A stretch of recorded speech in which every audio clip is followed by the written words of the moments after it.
ನಮಸ್ಕಾರ buzz cine updates episode number 105ಗೆ ಪ್ರತಿಯೊಬ್ಬರಿಗೂ ಸ್ವಾಗತ. ಸೊ ಬನ್ನಿ, ಈ 3-4 ದಿನಗಳಲ್ಲಿ ಏನೆಲ್ಲ ಇಂಡಸ್ಟ್ರಿಯಲ್ಲಿ ಅಪ್ಡೇಟ್ಸ್ ಬಂದಿದ್ದಾವೆ ಅನ್ನೋದ್ರ ಬಗ್ಗೆ ಕಂಪ್ಲೀಟ್ ಆಗಿ ನಿಮ್ಮ ಮುಂದೆ ಇಡ್ತಾ ಹೋಗ್ತೀನಿ. ಇನ್ ಕೇಸ್ ಏನಾದರೂ ನೀವು ಹೊಸದಾಗಿ ವಿಡಿಯೋ ನೋಡ್ತಿದ್ರೆ ದಯವಿಟ್ಟು ಸಬ್ಸ್ಕ್ರೈಬ್ ಮಾಡ್ಕೊಂಡು ವಿಡಿಯೋ ಸ್ಕಿಪ್ ಮಾಡದೆ ಪೂರ್ತಿಯಾಗಿ ನೋಡಿ ಅಂತ ಹೇಳ್ತಾ, ಸೊ ಶುರು ಮಾಡೋಕ್ಕಿಂತ ಮುಂಚೆ ಹೆಲೋ ಎವ್ರಿವನ್, ನಾನು ಗಜೇಂದ್ರ ಫ್ರಮ್ ಕರುನಾಡು.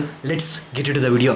ಸುಮಾರು ಅಪ್ಡೇಟ್ಸ್ ಇದ್ದಾವೆ, ಅರೌಂಡ್ 10-12 ಅಪ್ಡೇಟ್ಸ್ ಇದ್ದಾವೆ. ಯಾವುದೇ ಕಾರಣಕ್ಕೂ ವಿಡಿಯೋನ ಸ್ಕಿಪ್ ಮಾಡದೆ ನೋಡಿ, ಯಾಕಂದರೆ ಎಲ್ಲ ಅಪ್ಡೇಟ್ಸು ಸಹ ನಿಮಗೆ ತುಂಬಾ ಖುಷಿ ಕೊಡ್ತವೆ ಕೇಳಿಸ್ಕೊಂಡ್ರೆ. ಸೊ ಇನ್ನು ಮೊದಲನೇ ಅಪ್ಡೇಟ್ ವಿಷಯಕ್ಕೆ ಬಂದರೆ 45 ಅರ್ಜುನ್ ಜೇನೆ ಸರ್ ಅವರ ಫಸ್ಟ್ ಡೆಬ್ಯೂ ಡೈರೆಕ್ಷನ್ ಮೂವಿ ಇದಾಗಿದೆ. ಆ್ಯಂಡ್ ಈಗಾಗಲೇ ಸಿನಿಮಾದ ಶೂಟಿಂಗ್ ಎಲ್ಲ ಕಂಪ್ಲೀಟ್ ಮಾಡಿಕೊಂಡು ಈಗ ಸದ್ಯಕ್ಕೆ ಬಂದ್ಬಿಟ್ಟು ಪೋಸ್ಟ್ ಪ್ರೊಡಕ್ಷನ್ ವರ್ಕ್ ನಡೀತಾ ಇದೆ. ಸೊ ಈಗವಾಗ ಯುಗಾದಿ ಹಬ್ಬದ ದಿನ ಬಂದ್ಬಿಟ್ಟು ನಮಗೆ ಒಂದು ಸ್ಪೆಷಲ್ ಗಿಫ್ಟ್ ಬರ್ತಾ ಇದೆ ಈ ಸಿನಿಮಾದಿಂದ ಬಂದ್ಬಿಟ್ಟು. ಅಂದರೆ ಒಂದು ಟೀಸರ್ನ ರಿಲೀಸ್ ಮಾಡ್ತಾ ಇದೀವಿ ಅಂತ ಇವತ್ತು ಅರ್ಜುನ್ ಜೇನೆ ಸರ್ ಅವರು ಅಫಿಷಿಯಲಿ ತಿಳಿಸ್ಕೊಟ್ಟಿದ್ದಾರೆ. ಸೊ 30ನೇ ತಾರೀಕು 6:45 ಟೀಸರ್ ಅನ್ನೋದು ಬರ್ತಾ ಇದೆ, ಮಾರ್ಚ್ 30ನೇ ತಾರೀಕು. ಈ ಸಿನಿಮಾದ ಮೇಲೆ ಸಿಕ್ಕಾಪಟ್ಟೆ ಎಕ್ಸ್ಪೆಕ್ಟೇಷನ್ ಸಹ ಜಾಸ್ತಿ ಆಗ್ತಾ ಇದೆ ದಿನದಿನಕ್ಕೆ. ಕಾರಣ ಬಂದ್ಬಿಟ್ಟು ಶಿವಣ್ಣ ಒಬ್ಬರೇ ಅಲ್ಲ ಈ ಸಿನಿಮಾದಲ್ಲಿ ನಾಯಕ ನಟರು. ಈಗಾಗಲೇ ಬಂದ್ಬಿಟ್ಟು ಉಪೇಂದ್ರ ಸರ್ ಅವರು, ಅದ್ರ ಜೊತೆಗೆ ಬಂದ್ಬಿಟ್ಟು ರಾಜ್ ಬಿ ಶೆಟ್ಟಿ ಅವರು, ಜೊತೆಗೆ ನಮ್ಮ ಶಿವಣ್ಣನವರು. ಸೊ 3 ಜನ ಬಂದ್ಬಿಟ್ಟು ಸೇರಿ ಈ ಸಿನಿಮಾದಲ್ಲಿ ನಟಿಸಿದ್ದಾರೆ. ಸೊ ಅದು ವಿಲನ್ಸಾ ಅಥವಾ ಫ್ರೆಂಡ್ಶಿಪ್ಪ ಅಥವಾ ನಾಯಕ ನಟರಾಗಿ ಮಾಡಿದ್ದಾರೆ ಅನ್ನೋದನ್ನ ನಾವು ಸಿನಿಮಾ ರಿಲೀಸ್ ಆದಾಗಲೇ ಇದ್ರ ಬಗ್ಗೆ ತಿಳ್ಕೊಬೇಕು ಅಂತ ಹೇಳ್ತಾ, ಸೊ ನೆಕ್ಸ್ಟ್ ಅಪ್ಡೇಟ್ ವಿಷಯಕ್ಕೆ ಬಂದರೆ ರಾಕಿಂಗ್ ಸ್ಟಾರ್ ಯಶ್ ಅವರು ಸುಮಾರು ದಿನಗಳಾದ ಮೇಲೆ ಒಬ್ಬ ಹೊಸ ಕಲಾವಿದನ ಸಿನಿಮಾದ ಟ್ರೈಲರ್ ಲಾಂಚ್ಗೆ ಬರ್ತಾ ಇದ್ದಾರೆ. ಆ್ಯಂಡ್ ಯಾವ ಸಿನಿಮಾಗೆ ಅಂತ ಕೇಳೋದಾದ್ರೆ, ಯೋಗರಾಜ್ ಭಟ್ ಅವರ ಡೈರೆಕ್ಷನ್ ಅಲ್ಲಿ ಸುಮುಖ ಅನ್ನುವ ನಾಯಕ ನಟನನ್ನ ಇಂಟ್ರೊಡ್ಯೂಸ್ ಮಾಡ್ತಾ ಇದ್ದಾರೆ ಮನದ ಕಡಲು ಅನ್ನುವ ಒಂದು ಸಿನಿಮಾದ ಮುಖಾಂತರ. ಸೊ ಈ ಸಿನಿಮಾದ ಟ್ರೈಲರ್ ಲಾಂಚ್ಗೆ ಬಂದ್ಬಿಟ್ಟು ರಾಕಿಂಗ್ ಸ್ಟಾರ್ ಯಶ್ ಅವರು 23ನೇ ತಾರೀಕು ಈವ್ನಿಂಗು 6:15 ಲೂಲು ಮಾಲ್ಗೆ ಬರ್ತಾ ಇದ್ದಾರೆ ಟ್ರೈಲರ್ ಲಾಂಚ್ಗೋಸ್ಕರ. ಸೊ ನೆಕ್ಸ್ಟ್ ಅಪ್ಡೇಟ್ ವಿಷಯಕ್ಕೆ ಬಂದರೆ ರಾಕಿಂಗ್ ಸ್ಟಾರ್ ಯಶ್ ಅವರ ಟಾಕ್ಸಿಕ್ ಸಿನಿಮಾದ 3rd ಶೆಡ್ಯೂಲ್ ಬಂದ್ಬಿಟ್ಟು ಈಗಾಗಲೇ ವ್ರ್ಯಾಪ್ ಆಗಿದೆ. ಬೆಂಗಳೂರಲ್ಲಿ ಮಾಡಿದ ಒಂದು ಶೂಟ್ ಇದು. ಆ್ಯಕ್ಚುಲಿ ಬಂದ್ಬಿಟ್ಟು ನಾನು ಒಂದು ಡೆಡಿಕೇಟೆಡ್ ಆಗಿ ಈ ಒಂದು 15 ದಿವಸದಿಂದ ಏನೆಲ್ಲ ಅಪ್ಡೇಟ್ಸ್ ಬಂದಿದ್ದಾವೆ ಅನ್ನೋದ್ರ ಬಗ್ಗೆ ಒಂದು ಡೆಡಿಕೇಟೆಡ್ ವಿಡಿಯೋ ಮಾಡಿ ಅಪ್ಲೋಡ್ ಮಾಡಿದರೆ. ಇನ್ ಕೇಸ್ ಏನಾದರೂ ಅದನ್ನು ನೋಡಿಲ್ಲ ಅಂದರೆ ಒಂದ್ಸಲ ಹೋಗಿ ಚೆಕ್ ಮಾಡಿ ಅಂತ ಹೇಳ್ತಾ, ಸೊ ನೆಕ್ಸ್ಟ್ ಅಪ್ಡೇಟ್ ವಿಷಯಕ್ಕೆ ಬಂದರೆ ಟಾಕ್ಸಿಕ್ ಸಿನಿಮಾದಲ್ಲಿ ನಾಯಕ ನಟಿಯ ಪಾತ್ರದಲ್ಲಿ ಕಿಯಾರಾ ಅಡ್ವಾನಿ ಅವರು ಕಾಣಿಸ್ಕೊತಾ ಇದ್ದಾರೆ. ಈಗಾಗಲೇ ನಿಮಗೆ ಗೊತ್ತಿರುತ್ತೆ. ಬಟ್ ಕಿಯಾರಾ ಅಡ್ವಾನಿ ಅವರ ರೆಮ್ಯುನರೇಷನ್ ಬಗ್ಗೆ ಒಂದು ಅಪ್ಡೇಟ್ ಸಿಕ್ಕಿದೆ.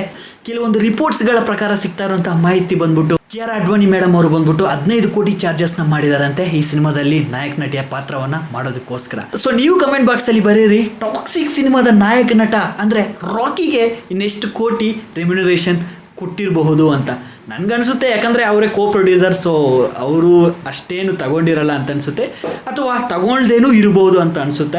ಮಾನ್ಸ್ಟಾರ್ ಮೈಂಡ್ ಕ್ರಿಯೇಷನ್ ಅದ್ರ ಜೊತೆಗೆ KVN ಪ್ರೊಡಕ್ಷನ್, ಈ 2 ದೊಡ್ಡ ಸಂಸ್ಥೆಗಳು ಸೇರಿ ಈ ಸಿನಿಮಾನ ಮಾಡ್ತಾ ಇರೋದು. ಸೊ ಮೋಸ್ಟ್ ಪ್ರಾಬಬ್ಲಿ ತಗೊಳ್ಳೋದಿಲ್ಲ ಅಂತ ನನ್ನ ಅನಿಸಿಕೆ. ಸೊ ನೀವು ಕಮೆಂಟ್ ಬಾಕ್ಸ್ ಅಲ್ಲಿ ಬರೀರಿ, ಆಯ್ತಾ. ನೆಕ್ಸ್ಟ್ ಅಪ್ಡೇಟ್ ವಿಷಯಕ್ಕೆ ಬಂದ್ರೆ ವಿದ್ಯಾಪತಿ ಟ್ರೈಲರ್ ರಿಲೀಸ್ ಆಗಿದೆ. Starring by Nagabhushan and Malaika. ಸಿನಿಮಾಗೆ ಹಣ ಹಾಕಿರೋದು ಬಂದ್ಬಿಟ್ಟು ಡಾಲಿ ಧನಂಜಯ್ ಅವರು.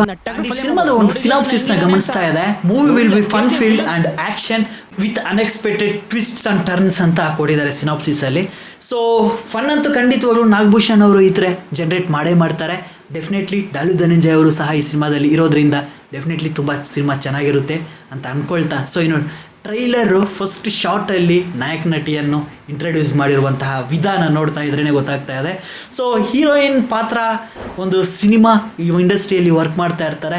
ಸೊ ನಾಯಕ ನಟನಾಗಿ ನಾಗಭೂಷಣ್ ಅವರು ಯಾವ ರೀತಿ ಎಲ್ಲ ಅವ್ರನ್ನ ನೋಡ್ಕೊತಾರೆ ಅನ್ನೋದ್ರ ಬಗ್ಗೆ ಟ್ರೈಲರಲ್ಲಿ ಫಸ್ಟ್ ಹಾಫ್ ತೋರಿಸ್ಕೊಟ್ಟಿದ್ರೆ, ಇನ್ನು ಸೆಕೆಂಡ್ ಹಾಫಲ್ಲಿ ಬಂದ್ಬಿಟ್ಟು ಎಮೋಷ್ನಲ್ ಟಚ್ ಕೊಡುತ್ತೆ ಗುರು. ಸೀರಿಯಸ್ಲಿ ಹೇಳ್ತಾ ಇದ್ದೀನಿ. ಅವರ ಫಾದರ್ ಅವ್ರನ್ನ ಹೊಡೆಯೋದು, ಅದ್ರ ಜೊತೆಗೆ ನಾಗಭೂಷಣ್ ಅವ್ರನ್ನ ಹೊಡೆಯೋದು ಖಂಡಿತವಾಗ್ಲೂ ಎಮೋಷ್ನಲಿ ಕನೆಕ್ಟ್ ಆಗುತ್ತೆ. ಅರ್ಧ ಟ್ರೈಲರ್ ಆದಮೇಲೆ ನೀವು ಇದನ್ನು ಗಮನಿಸಬಹುದು. ಅಟ್ ದ ಸೇಮ್ ಟೈಮ್ ಬಂದ್ಬಿಟ್ಟು ಈ ಸಿನಿಮಾದಲ್ಲಿ ವಿಲನ್ ಪಾತ್ರದಲ್ಲಿ ಬಂದ್ಬಿಟ್ಟು ನಮ್ಮ ಗರುಡ ರಾಮ್ ಅವರು ಕಾಣಿಸ್ಕೊತಾ ಇದ್ದಾರೆ. ಆ್ಯಂಡ್ ಹೊಸ ಶೇಡ್ಸಲ್ಲಿ ಕಾಣಿಸ್ಕೊತಾ ಇದ್ದಾರೆ. ಬಗೀರ ಸಿನಿಮಾದಲ್ಲಿ ಸಹ ಇದೇ ರೀತಿಯ ಒಂದು ಮಾಸ್ ಲುಕ್ಕಲ್ಲಿ ಕಾಣಿಸ್ಕೊಂಡಿದ್ರು. ಸೊ ಈ ಸಿನಿಮಾದಲ್ಲೂ ಸಹ ಒಂದು ಡಿಫ್ರೆಂಟಾಗಿ ಟ್ರೈ ಮಾಡಿದ್ದಾರೆ. ಇಫ್ ಇನ್ ಕೇಸ್ ಏನಾದರೂ ನೀವೇನು ಟ್ರೈಲರ್ನ ನೋಡಿಲ್ಲ ಅಂದರೆ ಹೋಗಿ ಚೆಕ್ ಮಾಡಿ ಅಂತ ಹೇಳ್ತಾ, ಇಫ್ ಇನ್ ಕೇಸ್ ನೋಡಿದರೆ ಯಾವ ರೀತಿ ಇದೆ ಅನ್ನೋದನ್ನ ಕಮೆಂಟ್ ಬಾಕ್ಸಲ್ಲಿ ಬರೀರಿ ಅಂತ ಹೇಳ್ತಾ, ಸೊ ನೆಕ್ಸ್ಟ್ ಅಪ್ಡೇಟ್ ವಿಷಯಕ್ಕೆ ಬಂದರೆ SSMB 29 SS Rajamouli and Mahesh Babu sir ಅವರ ಕಾಂಬಿನೇಷನಲ್ಲಿ ಬರ್ತಿರುವ ಈ ಸಿನಿಮಾದ ಶೂಟಿಂಗ್ ಬಂದ್ಬಿಟ್ಟು ಒಡಿಸ್ಸಾದಲ್ಲಿ ನಡೀತಾ ಇತ್ತು ರೀಸೆಂಟ್ಲಿ ಬಂದ್ಬಿಟ್ಟು.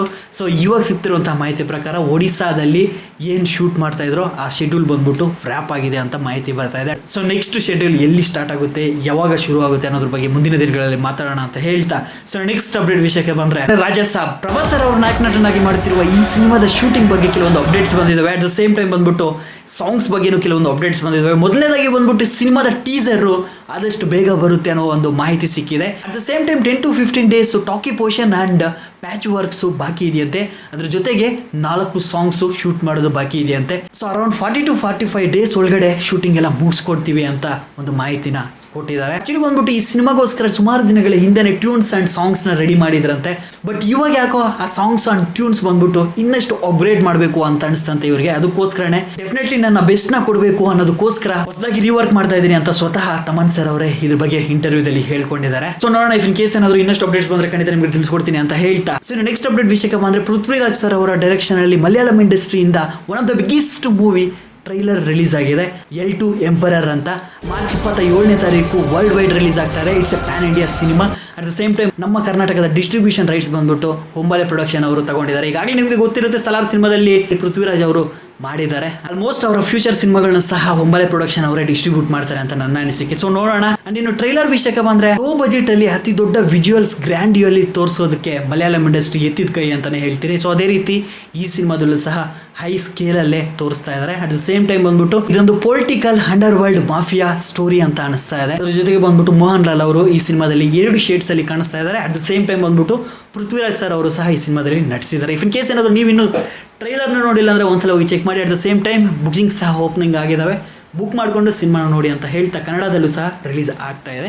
ಅದನ್ನ ನಮ್ಮ ಹೊಂಬಾಲೆ ಪ್ರೊಡಕ್ಷನ್ ಹೌಸ್ ಅವರು ಡಿಸ್ಟ್ರಿಬ್ಯೂಷನ್ ಮಾಡ್ತಾ ಇದ್ದಾರೆ. ಸೊ ನೆಕ್ಸ್ಟ್ ಅಪ್ಡೇಟ್ ವಿಷಯಕ್ಕೆ ಬಂದ್ರೆ ತಲಾ ಅಜಿತ್ ಸರ್ ಅವರ ಗುಡ್ ಬ್ಯಾಡ್ ಅಗ್ಲಿ. ಸೊ ಈಗಾಗಲೇ ಒಂದು ಟೀಸರ್ ಅಂಡ್ ಜೊತೆಗೆ ಒಂದು ಸಾಂಗ್ ರಿಲೀಸ್ ಮಾಡಿದ್ದಾರೆ. ಎಲ್ಲ ಫ್ಯಾನ್ಸ್ ಬಂದ್ಬಿಟ್ಟು ಸಿಕ್ಕಾಪಟ್ಟೆ ಖುಷಿಯಾಗಿದ್ದಾರೆ ಇದನ್ನ ನೋಡ್ತಾ. ಯಾಕಂದ್ರೆ ಈ ಸಿನಿಮಾ ಕಂಪ್ಲೀಟ್ಲಿ ತಲಾ ಫ್ಯಾನ್ಸ್ಗೋಸ್ಕರನೇ ಮಾಡಿರುವಂತಹ ಒಂದು ಸಿನಿಮಾ ಅಂತ ಈಗಾಗಲೇ ಮಾಹಿತಿಗಳು ಬರ್ತಾ ಇದ್ದಾವೆ. ಸೊ ಖಂಡಿತವಾಗ್ಲೂ ತಲಾ ಅಜಿತ್ ಫ್ಯಾನ್ಸ್ಗೆ ಬಂದ್ಬಿಟ್ಟು ಈ ಸಿನಿಮಾ ಯಾವುದೇ ಕಾರಣಕ್ಕೂ ಡಿಸಪಾಯಿಂಟ್ ಮಾಡದೇ ಇರೋ ರೀತಿ ಮಾಡಿದ್ದಾರೆ ಅಂತ ಮಾಹಿತಿ ಇದೆ. ಸೊ ಈ ಸಿನಿಮಾದ ಡಿಸ್ಟ್ರಿಬ್ಯೂಷನ್ ರೈಟ್ಸ್ ಬಂದ್ಬಿಟ್ಟು ನಮ್ಮ KVN ಪ್ರೊಡಕ್ಷನ್ ಹೌಸ್ ಅವರು ಪಡ್ಕೊಂಡಿದ್ದಾರೆ. ಸೊ ಈ ಸಿನಿಮಾದ ರಿಲೀಸಿಂಗ್ ಡೇಟ್ನ ಅತಿ ಶೀಘ್ರದಲ್ಲಿ ಅನೌನ್ಸ್ಮೆಂಟ್ ಮಾಡ್ತಾರೆ ಅಂತ ಅನ್ಕೊಳ್ತಾ, ಸೊ ನೆಕ್ಸ್ಟ್ ಅಪ್ಡೇಟ್ ವಿಷಯಕ್ಕೆ ಬಂದರೆ ಚಿಯಂತ್ ವಿಕ್ರಮ್ ಸರ್ ಅವರ ಒಂದು ಸಿನಿಮಾ ಬರ್ತಾ ಇದೆ. ಇದೊಂಥರ ಡಿಫ್ರೆಂಟ್ ಆಗಿ ಬರ್ತಾ ಇದೆ ಗುರು. ಸೀರಿಯಸ್ಲಿ ಯಾರು ಸಹ ಈ ರೀತಿಯ ಟ್ರೈ ಮಾಡಿಲ್ಲ ಅಂತ ನನ್ನ ಅನಿಸಿಕೆ. ವೀರಧೀರ ಸೂರನ್ ಅಂತ ಒಂದು ಸಿನಿಮಾ ಬರ್ತಾ ಇದೆ. ಅದು ಪಾರ್ಟ್ 2 ಅಂತ ಮೆನ್ಷನ್ ಮಾಡಿದ್ದಾರೆ. ಸೊ ಇದರ ಪಾರ್ಟ್ 1 ಸಿನಿಮಾ ಬಂದ್ಬಿಟ್ಟು ಈ ಸಿನಿಮಾ ರಿಲೀಸ್ ಆದಮೇಲೆ ಮಾಡ್ತಾರಂತೆ. ಸೊ ಈ ರೀತಿ ಯಾರು ಟ್ರೈ ಮಾಡಿಲ್ಲ ಅಂತ ಅನಿಸುತ್ತೆ. ಮಾಡಿದ್ದಾರೆ, ಫಾರ್ ಎಕ್ಸಾಂಪಲ್ ಭೈರತಿರಣಗಳು ಸಹ ಮಾಡಿದ್ದಾರೆ. ಬಟ್ ನಾನು ಹೇಳ್ತಿರೋದು ಸಿನಿಮಾ ರಿಲೀಸ್ ಮಾಡುವಾಗಲೇ ಇದು ಪಾರ್ಟ್ 2 ಪಾರ್ಟ್ 1 ಮುಂದಕ್ಕೆ ಮಾಡ್ತೀವಿ ಅಂತ ಯಾರೂ ಸಹ ಹೇಳಿರಲಿಲ್ಲ. ಸೊ ಈ ಸಿನಿಮಾದ ಟ್ರೈಲರ್ ರಿಲೀಸ್ ಆಗಿದೆ. At the same time song ಒಂದು ರಿಲೀಸ್ ಆಗಿದೆ. ಇಫ್ ಇನ್ ಕೇಸ್ ನೋಡಿಲ್ಲ ಅಂದರೆ ಒಂದ್ಸಲ ಹೋಗಿ ಚೆಕ್ ಮಾಡಿ ಅಂತ ಹೇಳ್ತಾ, ಸೊ ಇನ್ನು OTTಯಲ್ಲಿ ತಮಿಳ್ ಇಂಡಸ್ಟ್ರಿಯಿಂದ ಪ್ರದೀಪ್ ರಂಗನಾಥನ್ ಅವರ ರೀಸೆಂಟ್ಲಿ ರಿಲೀಸ್ ಆದಂತಹ ಡ್ರ್ಯಾಗನ್ ಸಿನಿಮಾ ಸ್ಟ್ರೀಮಿಂಗ್ ಶುರುವಾಗಿದೆ ನೆಟ್ಫ್ಲಿಕ್ಸಲ್ಲಿ. ಆ್ಯಂಡ್ ಈ ಸಿನಿಮಾ ಖಂಡಿತವಾಗ್ಲೂ ಹೇಳ್ತಾ ಇದ್ದೀನಿ, ಇದೊಂದು ಸಿನಿಮಾ ಅಂತ ಹೇಳೋದಕ್ಕೆ ನನಗೆ ಮನಸ್ಸೇ ಬರಲ್ಲ. ಯಾಕಂದರೆ ಇವಾಗ ಯೂತ್ ಹುಡುಗರ ಜೀವನದಲ್ಲಿ ಏನೆಲ್ಲ ನಡೀತಾ ಇದೆ ಅದನ್ನೆಲ್ಲ ತೋರಿಸ್ಕೊಟ್ಟಿದ್ದಾರೆ ಅಂತಲೇ ಹೇಳ್ಬಿಡ್ತೀನಿ. ಒಂದ್ಸಲ ಹೋಗಿ ಚೆಕ್ ಮಾಡಿ, ಖಂಡಿತ ಇಷ್ಟ ಆಗೇ ಆಗುತ್ತೆ.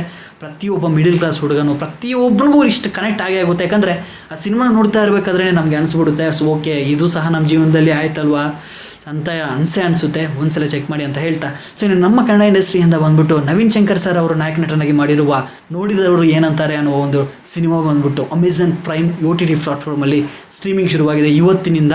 ಸೊ ಇಫ್ ಇನ್ ಕೇಸ್ ಏನಾದರೂ ನೀವಿನ್ನೂ ನೋಡಿಲ್ಲ ಈ ಸಿನಿಮಾನ ಅಂದರೆ ಹೋಗಿ ಚೆಕ್ ಮಾಡಿ. ಈ ಸಿನಿಮಾ ಸಹ ಅಷ್ಟೇ ಕಂಪ್ಲೀಟ್ ನೀವು ಕನೆಕ್ಟ್ ಆಗೇ ಆಗ್ತೀರಾ. ಇಫ್ ಇನ್ ಕೇಸ್ ಏನಾದರೂ ನೀವು ಇಲ್ಲಿ ತನಕ ನಾನು ವಿಡಿಯೋ ನೋಡ್ಕೊಂಡು ಬಂದಿರೋದ್ರೆ ಜಸ್ಟ್ ಲೈಕ್ ಆ್ಯಂಡ್ ಸಬ್ಸ್ಕ್ರೈಬ್ ಮಾಡೋದನ್ನ ಮಾತ್ರ ಮರಿಬೇಡಿ ಅಂತ ಹೇಳ್ತಾ ಇವರನ್ನು ಮುಗಿಸೋ ಸಮಯ ಬಂದಿದೆ. Love you all. ನೆಕ್ಸ್ಟ್ ಸಿಗ್ತೀನಿ. ಅಪ್ಪ ಮನೆ ಚೆನ್ನಾಗಿ ನೋಡ್ಕೊಳ್ಳಿ.